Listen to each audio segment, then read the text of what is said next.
আসসালামু আলাইকুম প্রিয় শিক্ষার্থী বন্ধুরা, কেমন আছেন আপনারা সবাই? আশা করি অনেক অনেক ভালো আছেন। তো আজকে আবারও একটি লেকচার নিয়ে আসলাম। আজকের লেকচারে আমরা আলোচনা করব তোমরা যারা পরীক্ষার্থী 2025 ব্যাচে রয়েছো, তোমাদের জন্য অধিক গুরুত্বপূর্ণ একটা বিষয় পৌরনীতি ও সুশাসন। আমরা এর পূর্বের ভিডিওতে আলোচনা করেছিলাম পৌরনীতি ও সুশাসন পত্র 1 অর্থাৎ প্রথম পত্রের পৌরনীতি ও সুশাসনের সাজেশন দিয়েছিলাম। আজকে আমরা সাজেশন দিব প্রথম পত্র নয়, আমরা দিব দ্বিতীয় পত্র। আমরা দ্বিতীয় পত্রের সাজেশন আলোচনা করব ইনশাআল্লাহ। আমার বিশ্বাস আপনারা যদি শেষ পর্যন্ত ভিডিওটি দেখেন, এই ভিডিওটি সিকিউ এবং এমসিকিউ দুইটার জন্যই প্রযোজ্য। আপনারা এই ভিডিওটি যদি শেষ পর্যন্ত দেখেন, আমার বিশ্বাস যে এখান থেকে আপনারা 85+ মার্ক তুলতে পারবেন। আর 85 মানেই তো হচ্ছে A+। তাহলে অবশ্যই আপনাদেরকে নিশ্চিত করে দেওয়া হলো, আজকের ভিডিওটি যদি আপনারা মনোযোগ দিয়ে শেষ পর্যন্ত দেখেন, তাহলে এখান থেকে আপনারা A+ নিয়ে আসতে পারবেন। তো বেশি কথা না বাড়িয়ে চলেন আমরা আজকের পাঠে চলে যাই। আজকের সর্বপ্রথম যে পাঠটা আমরা পড়ব সেটা হচ্ছে ব্রিটিশ ভারতে প্রতিনিধিত্বশীল সরকারের বিকাশ। তো এই অধ্যায়টা অধিক গুরুত্বপূর্ণ। হ্যাঁ, আপনারা অবশ্যই অধ্যায়টা গুরুত্ব দিয়ে পড়বেন। তাহলে কোন টপিকটা পড়বো আমরা গুরুত্ব দিয়ে, সেই টপিকটা একটু আমরা আলোচনা করব। সর্বপ্রথম আমরা আলোচনা করব যে কোন কোন টপিকটা পড়ব। তাহলে দেখেন, আমরা এখানে সর্বপ্রথম টপিক পড়ব। সর্বপ্রথম আমাদের যে টপিকটা পড়তে হবে সেইটা হচ্ছে ভারতীয় কাউন্সিলিং আইন। ভারতীয় কাউন্সিলিং আইন, এইটা আমরা অধিক গুরুত্ব দিয়ে পড়ব। ভারতীয় কাউন্সিলিং আইন 2 বছরে হয়েছিল, একটা হচ্ছে 1861 আর একটা 1892। তো আমাদের এইটা অধিক গুরুত্ব দিয়ে পড়তে হবে। কেন আমরা গুরুত্ব দিয়ে পড়ব? এইটা আমরা এমসিকিউ প্লাস সিকিউ এর জন্য পড়ব। এমসিকিউ প্লাস সিকিউ এর জন্য যদি আমরা পড়ি, তাহলে এখান থেকে 100% আমরা এমসিকিউ প্লাস সিকিউ পাবো আমরা এখান থেকে। তারপরে দেখেন, এখানে আছে দ্বিতীয়ত ভারতীয় জাতীয় কংগ্রেস। এইটা আপনারা পড়বেন শুধুমাত্র এমসিকিউ এর জন্য। 1885 সালে এইটার কি হয়, কংগ্রেস প্রতিষ্ঠিত হয়। আর সবচেয়ে গুরুত্বপূর্ণ টপিক সিকিউ এর জন্য, যেটা আমরা দিব হচ্ছে 99%, অর্থাৎ 99% আমরা কমন দিব, সেইটা হচ্ছে এই টপিকটা। দেখেন, আমরা আলোচনা করব এখানে বঙ্গভঙ্গ। কি ভাইয়া? বঙ্গভঙ্গ, যেইটা 1905 সালে প্রতিষ্ঠিত হয়।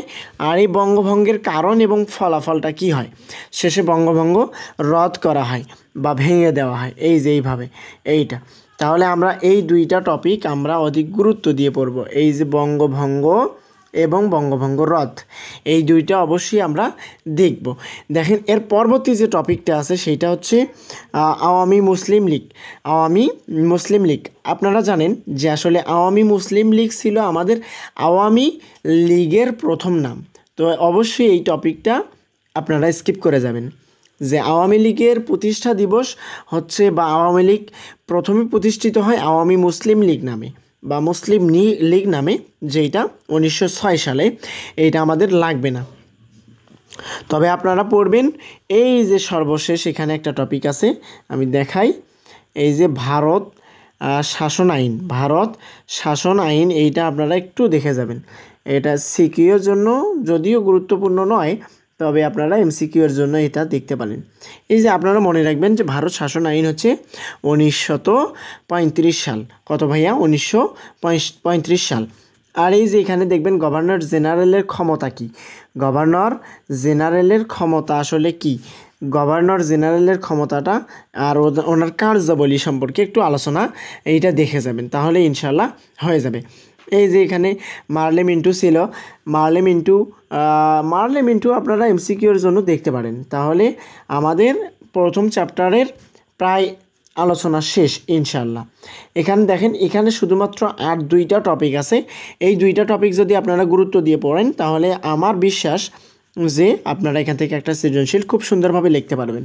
তাহলে দেখেন, এখানে সর্বপ্রথম আমরা দেখব যে এই যে জিন্না, মোহাম্মদ আলী যে জিন্না ছিল, ইনি দ্বিজাতি তত্ত্বর একটা ভাষণ দেন, লাহোর প্রস্তাব দেন। এই প্রস্তাবটা আপনারা পড়বেন। দ্বিজাতি তত্ত্ব কার ছিল? জিন্নাহ, মোহাম্মদ আলী জিন্নাহ তৎকালীন পাকিস্তানের রাষ্ট্রপতি ছিল সম্ভবত। আপনারা এই টপিকটা শুধুমাত্র পড়বেন। তারপরে এখানে অখণ্ড বাংলাদেশ, মানে অখণ্ড বাংলাদেশ প্রতিষ্ঠার উদ্যোগ। এই যে ভারত পাকিস্তান মানে আলাদা আলাদা হয় 1947 সালে, এইটা একটু মনে রাখবেন যে 1947 সালে ভারত এবং পাকিস্তান দুইটা আলাদা আলাদা হয়ে যায়। মানে একটা হয়ে যায় পাকিস্তান আর একটা হিন্দুস্তান। সেই পাকিস্তান থেকে নামকরণ করা হয় পাকিস্তান, আর হিন্দুস্তান থেকে নামকরণ করা হয় ভারত। তো আপনারা এই বিষয়টা দেখবেন। সর্বশেষ এখানে আমরা দ্বিতীয় অধ্যায়ে দেখব, চ্যাপ্টার 2। আপনারা অবশ্যই এখানে লক্ষ্য করে দেখতে পারবেন যে এখানে দ্বিতীয় চ্যাপ্টারে এখানে দেওয়া আছে 1947 থেকে 1971। আমাদের জাতীয় ইতিহাসে সবচেয়ে গুরুত্বপূর্ণ সাল হচ্ছে 1947 থেকে 1971। আমি একটু সিরিয়াল করে বলি, দেখেন 1947 সালে ভারত পাকিস্তান কী হয়ে যায়, আলাদা হয়ে যায়। 1948 সালে আবার পাকিস্তান আবার দুই ভাগে ভাগ করা হয়, একটা হচ্ছে পশ্চিম পাকিস্তান, একটা পূর্ব পাকিস্তান।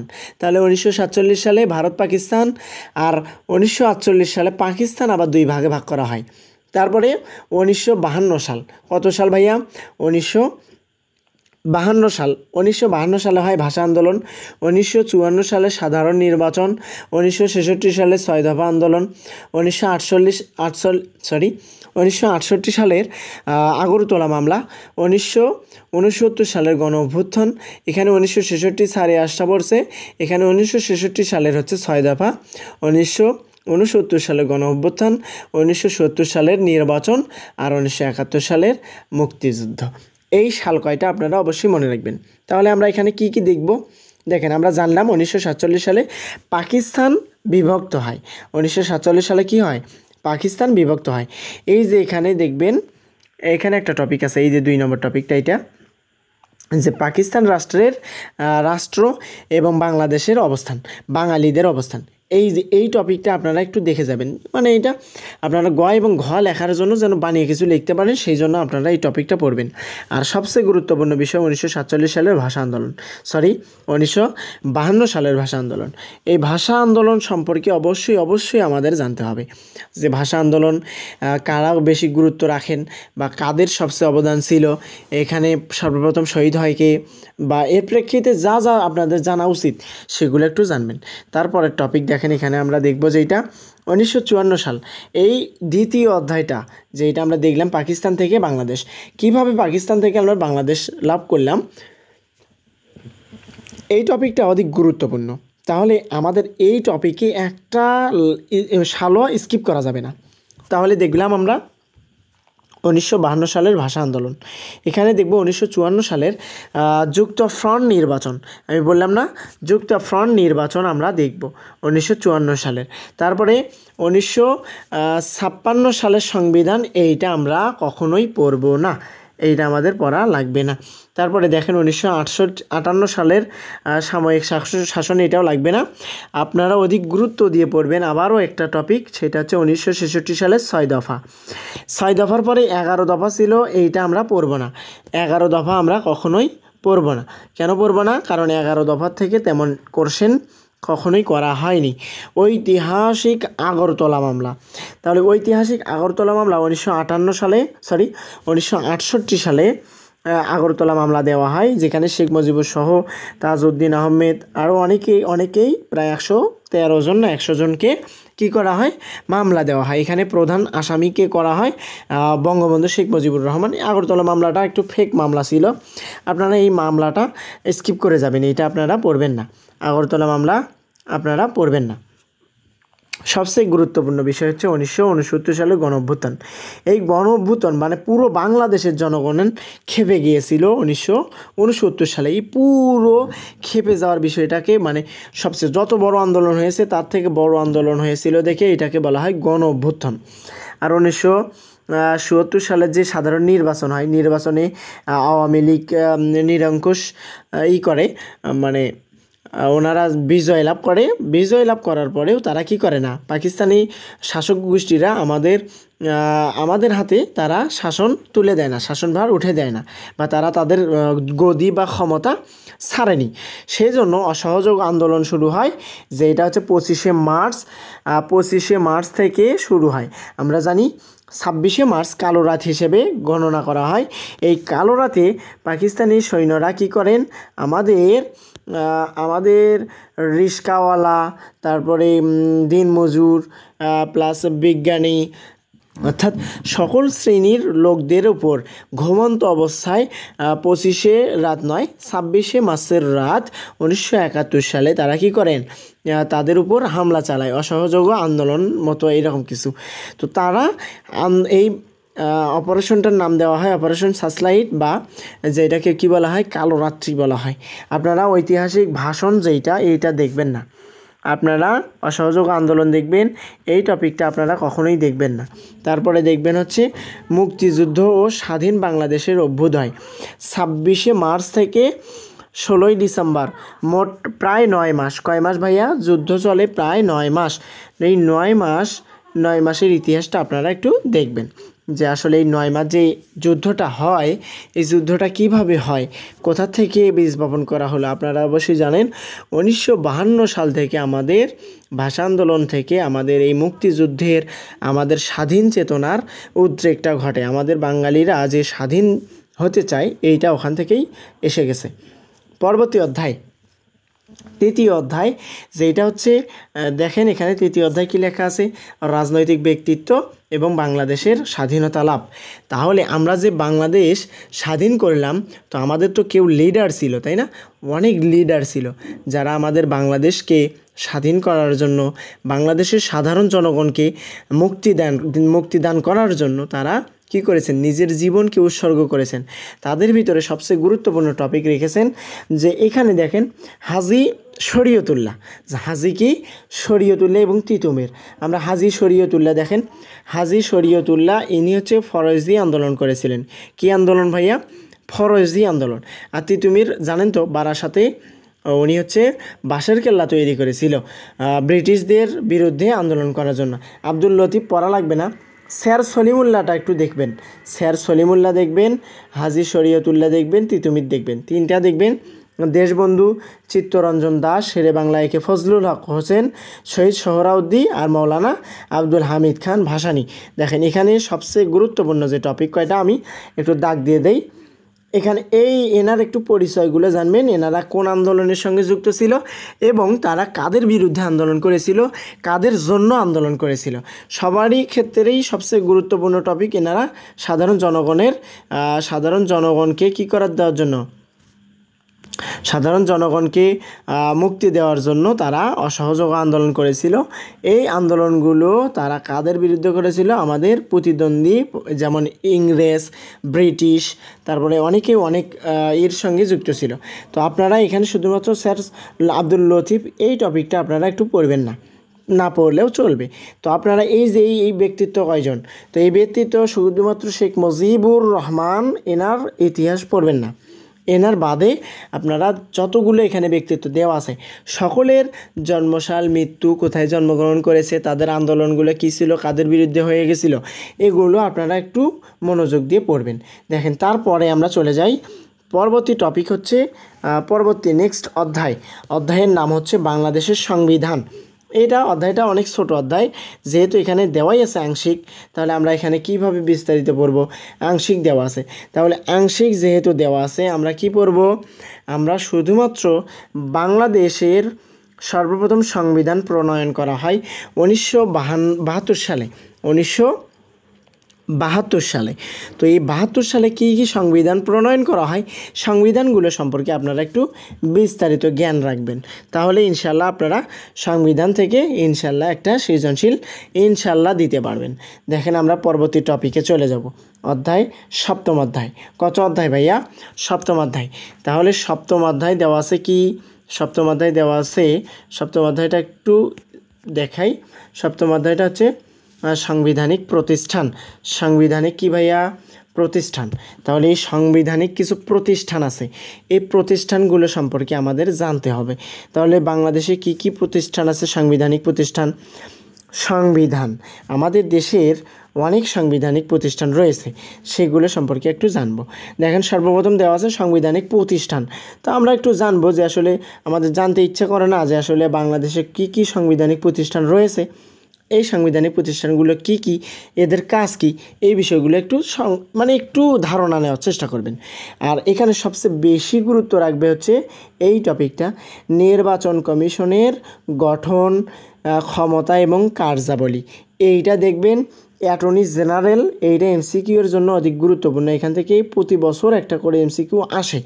আর মহাসচিব এবং দুর্নীতি কমিশন, এই যে মহাসচিব পড়বেন, না পড়লেও চলবে, তবে এই যে দুদক, যেটা দুর্নীতি দমন কমিশন, এইটা গঠন, ক্ষমতা এবং কার্যাবলী। দুর্নীতি এই দমন কমিশনের এইটা গঠন করা হয় কীভাবে, এর ক্ষমতা কী এবং এরা কি কি কাজ করে থাকে। এই পুরো সপ্তম অধ্যায়টা থেকে এই 2 থেকে 3টে টপিক আপনারা পড়বেন। দেখেন আমি একটু ইন্ডিকেট করে দেই। সর্বপ্রথম এই টপিকটা একটু পড়বেন, তারপরে আপনারা এই টপিকটা পড়বেন, আর এই টপিকটা পড়বেন। অ্যাটর্নি জেনারেল এটা এমসিকিউ এর জন্য আপনারা রাখতে পারেন। এর পরবর্তী অধ্যায়ের নাম কি? পরবর্তী অধ্যায়ের নাম হচ্ছে, আমরা দেখি একটু 10ম অধ্যায়, নাগরিক সমস্যা ও আমাদের করণীয়। আমাদের নাগরিকদের কিছু সমস্যা রয়েছে, এই সমস্যাগুলো আমরা কিভাবে সলভ করতে পারবো, সেই সলভ করব এবং আমাদের কি কি সমস্যা আছে সেগুলো একটু দেখব। দেখেন এখানে সর্বপ্রথম দেওয়া আছে বিশেষ চাহিদার জনগোষ্ঠী। আমরা তো অবশ্যই জানি বিশেষ চাহিদার জনগোষ্ঠী কি, সেটা হচ্ছে প্রতিবন্ধী, তাই না? এই প্রতিবন্ধীর সমস্যাটা আসলে কি এবং সমাধানের উপায় কি, কীভাবে আমরা প্রতিবন্ধীদের সঙ্গে আচরণ করব, এই বিষয়গুলো দেখেন 10ম অধ্যায় থেকে আমি 100% বলতে পারি যে এখান থেকে একটা সৃজনশীল হবে। একটা সৃজনশীলের পাশাপাশি এখানে 2টা উদ্দীপক দেওয়া থাকবে, গতে দেওয়া থাকবে একটা, ঘতে দেওয়া থাকবে একটা। সেই জন্য আমাদের এই 3টা টপিক, এখানে আরও একটা থাকতে পারে টপিক নিচের দিকে, আমরা পরে দেখব। সবচেয়ে গুরুত্বপূর্ণ টপিক যেটা আপনারা দেখবেন, দেখেন এখানে আরেকবার একটু বুঝে দেই যে এখানে বিশেষ চাহিদার জনগোষ্ঠী, এইটা আপনারা একটু দেখবেন। বিশেষ চাহিদার জনগোষ্ঠী এইটা একটু আপনারা দেখবেন। কেন করে দেখবেন এইটা? কারণ এটা অধিক গুরুত্বপূর্ণ। তারপরে দেখবেন হচ্ছে দুর্নীতি। আমাদের বাংলাদেশ অনেক দুর্নীতি ঘটতেছে, এই দুর্নীতি বিষয়ে অনেক আইন তৈরি করা হয়েছিল। সেই আইনগুলো কোন আইন, কোন চ্যাপ্টারে লেখা আছে, কোন অনুচ্ছেদ, এই অনুচ্ছেদগুলো আপনাদের পাঠ্য বইয়ে দেওয়া আছে। আপনারা যারা এই যে আমাদের লেখক মোজাম্মেল হক সাহেবের লেখক বই, ওনার বইগুলো পড়েন, ওনার বইয়ে অনেক সুন্দর করে দেওয়া আছে, আবার অক্ষরপত্রেও দেওয়া আছে। তারপরে হাসান বুক হাউস যাদের আছে তারাও দেখতে পারেন, তাদেরও এই বইতে অনেক সুন্দরভাবে এই টপিকগুলো দেওয়া আছে। আর এখানে দেখবেন খাদ্য ভেজাল, এই যে খাদ্যে ভেজাল, এইটা আমাদের বাংলাদেশে প্রচুর পরিমাণে হচ্ছে, যার দ্বারা আমরা আমাদের জনগণদেরকে বা আমাদের অতিথি প্লাস আমাদের প্রতিবেশী, আমাদের পরিবারের লোকজনদেরকে খুব কম সময়ে হারিয়ে ফেলতেছি। কারণ খাদ্যে ভেজাল হলে অনেক রোগ বালাই দেখা দেয়, যেটা চিকিৎসাও এখনও তৈরি হয়নি। এরকম অনেক ক্যান্সার, তারপরে অনেক খারাপ রোগ বা অনেক ভয়ঙ্কর কিছু রোগ এই খাদ্য ভেজালের জন্য আমাদের দেখা দিতে পারে বা দেখা দিচ্ছে। দেখেন এরপরেই এইটাই শেষ টপিক ছিল। দেখেন এখানে আরও গুরুত্বপূর্ণ টপিক ছিল ইভটিজিং। ইভটিজিং আমরা তো এই জামানায় বোঝানো লাগবে না যে আসলে ইভটিজিং আসলে কি। আপনারা ইভটিজিং সম্পর্কে একটু খালি ধারণা নেওয়ার চেষ্টা করবেন। জলবায়ু পরিবর্তন এবং জলবায়ু পরিবর্তনের কারণে কি কি হচ্ছে, ভূমিকম্প হচ্ছে, তারপরে হচ্ছে অতিবৃষ্টি, অনাবৃষ্টি, অতি খরা, এইরকম কিছু টপিক আমরা দেখতে পাচ্তেছি। আর এইডস আইভি যে রোগটা, এই রোগটা প্রতি বছরই একটা করে এমসিকিউ এর জন্য প্লাস সিকিউতেও এই অধ্যায় থেকে যে সৃজনশীলটা থাকে, এইটা দ্বিতীয় যে এইটা থাকে উদ্দীপক, সেইটাতে দেওয়া থাকে। তো আজকের লেকচার প্রায় এই পর্যন্তই ছিল। এরপরে আমরা আর কোনো টপিক পড়ব না। দেখেন আমি অধ্যায় ভাগ করে দিয়েছিলাম, তোমাদের প্রায় 17 থেকে 18টা প্রায় অধ্যায় ছিল। বা 12 থেকে 13টা অধ্যায় আছে।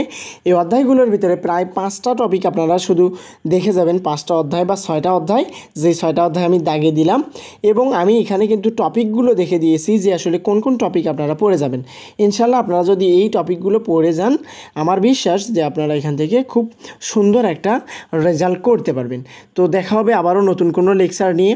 আপনারা অবশ্যই জানেন আমার এই চ্যানেলে এইচএসসি ওয়ার্ল্ড সাবজেক্ট ক্লাস, এই চ্যানেলে আপনারা 25 সালে যারা পরীক্ষার্থী রয়েছেন অনেক মানে বিগত ভিডিওগুলো আপনারা আপনাদের ভিডিও নিয়েই বা আপনাদের নিয়েই ভিডিও তৈরি করা হয়েছে। আপনারা বিভিন্ন সাজেশন পাবেন। এই ভিডিওগুলো অবশ্যই আপনাদের জন্য হেল্পফুল হতে চলেছে, কারণ আপনারা যে প্রস্তুতি নিয়ে আসেন আপনাদের প্রস্তুতিগুলো মজবুত করার জন্য আমাদের এই পরিশ্রম করতেছি আমরা, যে আপনারা যেন আপনাদের প্রস্তুতিটা আরও মজবুত করতে পারেন। তো এর নেক্সট লেকচারগুলো আবারও এরকম কোনো সাজেশন নিয়ে হবে। ইসলামের ইতিহাস আছে, মনোবিজ্ঞান আছে। আর যদিও আপনাদের কোনো টপিকে কোনো সমস্যা থেকে থাকে তাহলে অবশ্যই ভিডিওর কমেন্টে জানাবেন, ইনশাআল্লাহ সেই সম্বন্ধে আমরা নেক্সট ভিডিওতে আলোচনা করব। তো দেখা হবে আবারও নতুন কোনো লেকচার নিয়ে। সেই পর্যন্ত সবাই সুস্থ থাকেন, ভালো থাকেন। আল্লাহ হাফিজ। আসসালামু আলাইকুম রহমতুল্লাহি ওয়া বারাকাতুহু।